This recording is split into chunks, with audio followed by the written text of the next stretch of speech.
Good morning. It's Friday morning. We're doing a little bit of an intro into our Sunday service this week and how we're going to be looking at the passage that we're thinking about, which is Jeremiah 29. I very vividly still remember the first time that I was homesick or felt that kind of feeling of homesickness. I was 11. It was our P7 trip that schools do at that time, and it was my first time that I'd ever been away from my parents. Been somewhere where they weren't there, and to make it a bigger experience, our P7 trip was to Holland. So there were two seas and the big island of Great Britain in between me and my parents. And that first night, staying in a hotel in Holland, just I couldn't sleep, and I was crying and missing them, and it was awful.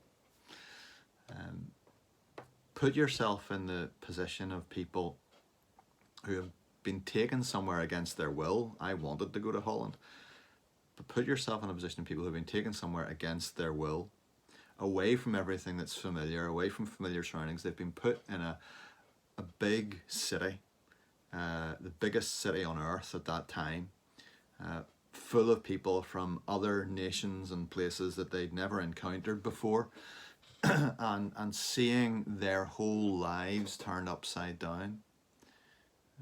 This is the situation that the people of Israel find themselves in Babylon. And in this situation, they are homesick. Naturally, they're homesick for the relatively small city of Jerusalem. They're homesick for the familiar streets and sounds and smells of their city. And they're homesick for the temple and the worship that goes on there. And in the midst of all of that, they're being told, listen guys, hang in there for a couple of years, it'll all be sorted out, don't worry.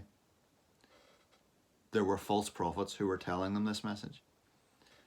And Jeremiah has to write them a letter telling them news they don't really want to hear, which is, no guys, this is for the long haul.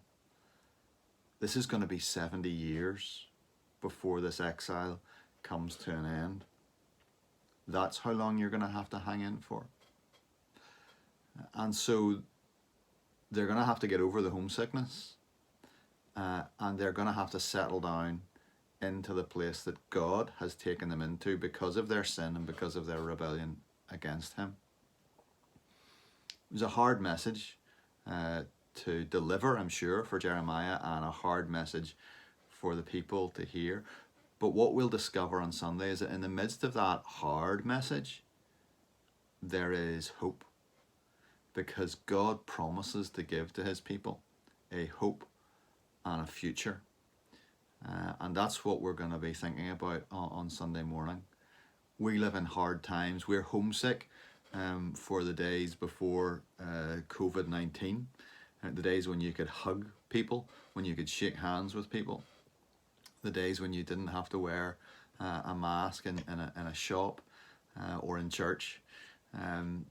All of those things, we're longing for a return to what we considered normal. But what we know is that this is going to take a while. And so we need to listen to God and hear Him tell us what is the hope and the future He has for us. As we wait and settle into this reality. Really encourage you to be there on Sunday morning if you feel you can.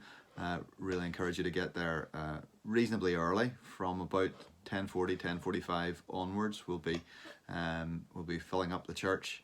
And if you haven't been out yet, then encourage you to give it a go. And just to observe all the social distancing. Bring your mask with you.